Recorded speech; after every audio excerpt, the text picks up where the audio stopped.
On accueille sur le plateau de TV Finance Olivier Guillou. Bonjour Olivier. Bonjour Fabrice. Olivier Guillou, gérant chez Ecofi Investissement. Olivier, on se penche évidemment sur ce qui se passe sur ces marchés. On dirait qu'il y a une espèce d'euphorie retrouvée après un début, une rentrée assez timide où tout le monde était très prudent. On dirait que on a un appétit pour le risque qui revient en ce moment. Alors, je n'irai pas jusqu'à dire une euphorie, je préfère le terme embellie, mais c'est vrai que on assiste, de notre point de vue, à une embellie conjoncturelle.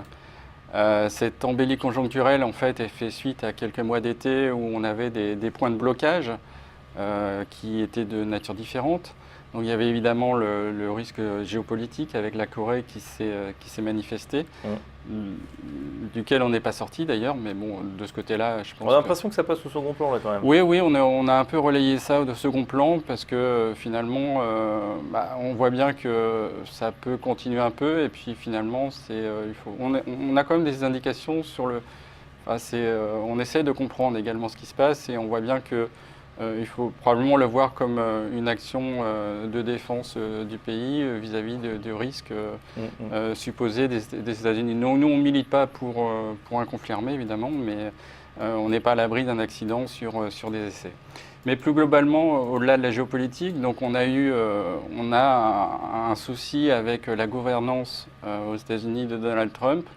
On a eu quelques avancées significatives récemment, notamment à l'occasion des cyclones, un relèvement de la dette, mais on en attend toujours plus, notamment sur la réforme fiscale qui est tant attendue et qui doit intervenir pour valider la valorisation. Ça fait partie justement de vos scénarios, cette réforme fiscale. On a l'impression que c'est l'Arlésienne maintenant, qu'il n'arrivera pas à la passer. Alors, on voit pour Donald Trump, il est plutôt pragmatique, il n'hésite pas d'ailleurs à tendre la main maintenant aux démocrates. Exactement. Est-ce que l'ouverture pourrait se faire de ce côté-là?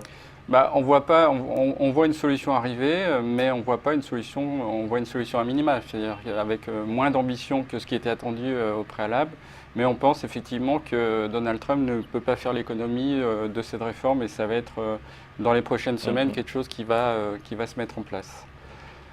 Dans les facteurs nouveaux, selon nous, c'est vrai que ce n'est pas encore un mouvement très fort, mais on a des espérances par rapport à la parité euro-dollar. Donc c'est vrai qu'on a été un peu surpris en termes de vitesse et d'amplitude sur le mouvement de hausse de l'euro. On espère une consolidation par rapport à ça. Et donc on formule beaucoup d'espérances sur une appréciation à court terme du dollar qui finalement va nous aider pour nos marchés européens. Ouais, on rappelle 1,05 en début d'année, certains prévoyaient la parité 1 pour 1 et au contraire on a eu cette flambée à partir du début de l'été. C'est Mario Draghi qui a mis le feu aux poudres, il a dit les forces reflationnistes sont là. D'ailleurs finalement on n'a plus peur de la désinflation, au contraire. Et ça a propulsé l'euro face au dollar durant tout l'été. Là, on se stabilise, on le voit autour des 1,20. Est-ce que c'est un niveau satisfaisant, justement? Vous parlez des exportations européennes. Ou est-ce que ça commence à être critique pour nous? L'avantage que ça a eu, même si de mon point de vue, la communication de Mario Draghi à Sintra était quelque chose de négatif, l'avantage que ça a eu, c'est finalement ça a permis de pallier un peu l'absence de réforme aux États-Unis, donc ça a soutenu le marché américain. Inversement, ou heureusement, je ne sais pas, nous, ça nous a amené une détente des taux en Europe à partir de la mi-juillet. Je crois que maintenant, les banques centrales vont reprendre la main, et donc il y a cette communication. Il y a eu des déceptions par rapport à la Banque centrale, à double titre, donc d'abord à Jackson Hole et puis en plus la semaine dernière. Donc là, on sait qu'il y a des attentes sur le mois d'octobre. La Fed, je pense qu'il n'y aura pas des décisions majeures. Le partage entre la communication, on va plutôt scruter ce qui est mis sur le tapering aux États-Unis. Donc ça va être important. Le tapering, c'est cette fameuse diminution des injections de liquidités. Alors la Fed a déjà arrêté, maintenant elle parle de diminuer son bilan. Oui. Énorme bilan de plus de 4 milliards de dollars. Donc la diminution du bilan, en fait, elle a une vertu, c'est qu'elle peut amener à pontifier la courbe des taux américaine. Et donc ça peut être un peu la méthode Coué, mais ça peut être un facteur indicatif favorable pour la conjoncture. Inversement, si on avait un aplatissement fort de la courbe des taux, on pourrait imaginer que ce serait un signal conjoncturel négatif et donc ça précipiterait des événements sur les actifs risqués. Donc de notre point de vue, la stratégie de la Fed est plutôt favorable. La difficulté, c'est vraiment la parité euro-dollar et là-dessus, on verra en octobre que la communication va être difficile de la part de Mario Draghi pour effectivement ne pas axer sa communication sur un tapering trop fort qui serait de nature à invalider notre scénario de rebond à court terme du dollar. Justement, dans ce qui pourrait faciliter la tâche des banquiers centraux, c'est toujours pareil, une inflation qui remonte. On voit qu'elle reste malheureusement sous ces fameux 2% qu'attendent les banques centrales.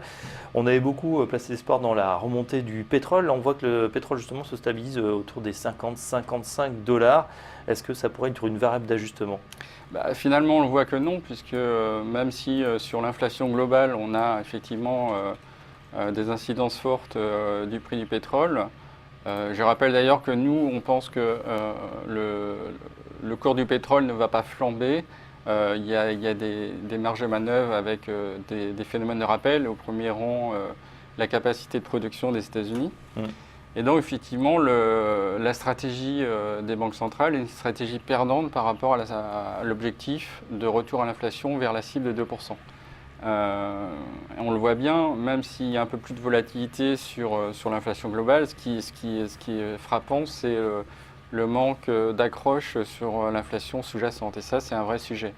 Donc du coup, je pense que la communication des banques centrales ne doit pas uniquement s'arc-bouter sur cette problématique des retours de l'inflation, puisqu'on voit bien que c'est un échec. Donc il faut aussi balancer par le fait des injections de liquidités ne créent pas des bulles sur les marchés et faire atterrir un peu les anticipations et faire remonter le niveau des taux d'intérêt à long terme. Oui, juste avant de passer à la page allocation, Olivier Guilloux, on a quand même cette question, on voit que les indices sont en train de remonter partout dans le monde, mais l'ensemble des actifs grimpe, même les actifs dits refuges. On voit par exemple l'or ou les crypto-monnaies, c'est plus anecdotique, tout ce qui est Bitcoin, etc., sur lesquels se ruent les gens. Ça veut dire qu'on a à la fois une remontée de l'appétit pour le risque, mais aussi des gens qui se disent peut-être que on est à la fin d'un mouvement. Quelle est votre position par rapport à ce paradoxe, entre guillemets?